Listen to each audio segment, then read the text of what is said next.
अस्सलाम वालेकुम, आप देख रहे हैं स्पोर्ट्स बज़ और मैं हूं लुकमान अली। पाकिस्तान क्रिकेट बोर्ड ने गुज़श्ता रोज बांग्लादेश के खिलाफ सीरीज को लेकर 3 T20 मैचेस पर मुश्तमिल सीरीज को लेकर अपने स्क्वाड का ऐलान किया है।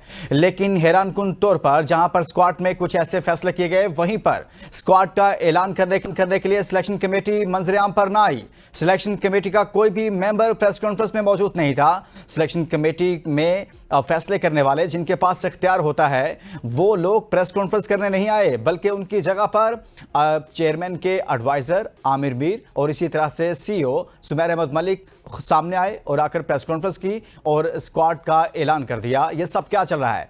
क्या सिलेक्शन कमेटी ये फैसले नहीं कर रही? माजी में हमने देखा सिलेक्शन कमेटी जब टीम सेलेक्ट करती थी, वो आकर फैसला करती थी और उसके बाद सबके सामने जब प्रेस कॉन्फ्रेंस में ऐलान करती थी तो सवालात होते थे और किस प्लेयर को शामिल किया, क्यों किया, सब सवालात लेते थे, फिर जवाब भी सामने आते थे।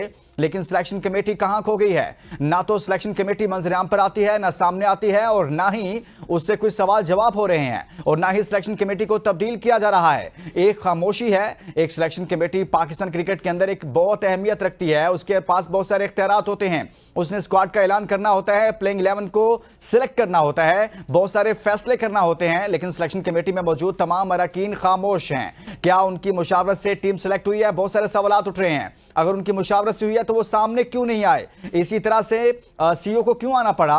आमिर मीर साहब को क्यों आकर टीम का ऐलान करना पड़ा? बेहतर होता कि पाकिस्तान क्रिकेट बोर्ड यह फैसला करता और सिलेक्शन कमेटी आकर प्रेस कॉन्फ्रेंस करती। लेकिन साथ में जो स्क्वाड का ऐलान किया गया है उस पर भी बहुत सारे सवाल आते हैं। शाहीन शाह अफरीदी अच्छी परफॉर्मेंस देते हैं लेकिन स्क्वाड में शामिल नहीं है। एक जानिब तो कहा जाता है कि वो पाकिस्तान क्रिकेट बोर्ड ने अपने प्लान्स में रखा हुआ है, लेकिन इसके बावजूद उनको T20 क्रिकेट नहीं दी जा रही है। सामने एशिया कप है, फिर 2026 का वर्ल्ड कप है। इसी तरह से मोहम्मद नवाज जो नाकिस तरीन, बुरी तरीन, बदतरीन परफॉर्मेंस की वजह से टीम से बाहर हुए थे, वो एकदम से टीम में वापस आए हैं। कहां परफॉर्म किया है, कौन सी परफॉर्मेंस है, कौन सा मेरिट है, कौन से ऐसे स्टैट्स हैं जिनकी बुनियाद पर उनको वापस लाया गया? बहुत सारे सवाल आते हैं, इस पर बात करेंगे। हमारे साथ मौजूद हैं सीनियर स्पोर्ट्स जर्नलिस्ट शाहिद। बहुत बहुत शुक्रिया शाहिद साहब, आपने हमारे लिए वक्त निकाला। सबसे पहले सवाल यह है कि सर कल टीम का ऐलान कर दिया गया। आप एक लंबे अरसे से रिपोर्ट करते आ रहे हैं पाकिस्तान क्रिकेट को और क्रिकेट के हलकों के मुतालिक बड़ी बड़ी खबरें आपने दी हैं। सिलेक्शन कमेटी क्यों सामने नहीं आ रही? शाहिद हाशमी साहब, कहां खो गई है सिलेक्शन कमेटी? बिल्कुल, बड़े अचंभे की बात थी कि सिलेक्शन कमेटी में 4 इक्के हैं। चारों के नाम ए से शुरू होते हैं, अलीम डार, आकिब जावेद, अजहर अली और असद शफीक। ये लोग क्यों नहीं आए और आके इन्होंने वजाहत क्यों नहीं की? और जाहिर सहाफियों को भी जो सवाल पूछने थे वो सामने वो लोग बैठे थे जो इंतजामी उमूर चलाते हैं, चीफ ऑपरेटिंग ऑफिसर और डायरेक्टर मीडिया या एडवाइजर टू चेयरमैन। वो लोग टेक्निकल लोग नहीं है, वो लोग क्रिकेट से नाबलद हैं, क्रिकेट इतनी नहीं जानते। तो जिन्होंने सेलेक्ट किया था उनको आना चाहिए था। किसी को भी कुर्बानी का बकरा बना देते, अजहर अली को भेज देते, वो करीब में ही हाई परफॉर्मेंस सेंटर में बैठते हैं, Aqib Javed high performance centre में बैठते हैं, अलीम डार को बुला लेते, असद शफीक को कराची से बुला लेते। लेकिन बड़ा एब्रप्टली टीम का ऐलान हुआ है और पहले ये सुनने में आ रहा था कि कैंप के खिलाड़ी अनाउंस होंगे, फिर उसमें से शॉर्ट करके T20 का स्क्वाड अनाउंस किया जाएगा। लेकिन लगता है कि जैसे ही माइक हैसन आए, उन्होंने कहा कि अब ये आप टीम अनाउंस करें और उन्होंने टीम अनाउंस कर दी, जिसमें जाहिर है कि पाकिस्तान के कुछ बॉलर्स को इंजरी है, कुछ फेवर में नहीं है, जिनको नहीं लेना चाहते, माइक हैसन भी और सिलेक्शन कमेटी भी। तो एक काफी नातजुर्बाकार स्क्वाड है जिसका बॉलिंग अटैक तो बहुत ही वीक है। जी शाहिद साहब, मैं उसकी तरफ आता हूं। बिल्कुल आपने दुरुस्त निशानदेही की है, लेकिन सिलेक्शन कमेटी पर एक लंबे अरसे से खामोशी है। चैंपियंस ट्रॉफी के बाद से लेकर सिलेक्शन कमेटी फ्रंट फुट पर नहीं आती, कुछ उस तरह से फेसेस नहीं करते उसके बाकी मेंबरान।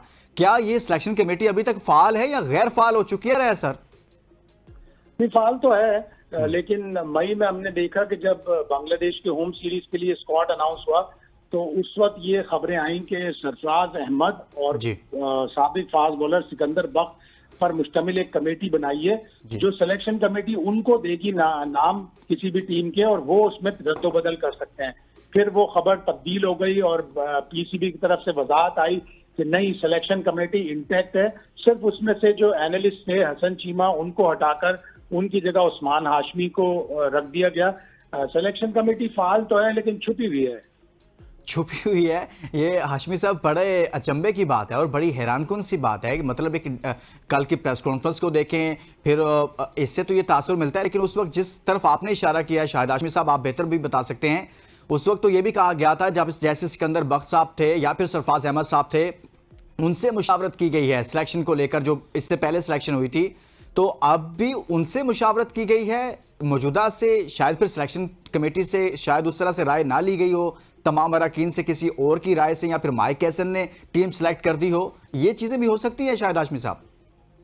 सिलेक्शन कमेटी कुछ दिन से तो आपस में ये गुफ्तगू कर रही थी, स्किल कैंप्स के दौरान में भी सिलेक्शन कमेटी ने बैठ के बात की, तो सिलेक्शन कमेटी फाल तो है, लेकिन अब इस इंतखाब से तो लग रहा है कि जैसे माइक हैसन की ज्यादा मुशावरत ली गई है और माइक हैसन ही की वजह से मोहम्मद नवाज टीम में आए, इसलिए कि मोहम्मद नवाज PSL में उन्हीं की टीम से खेलते हैं।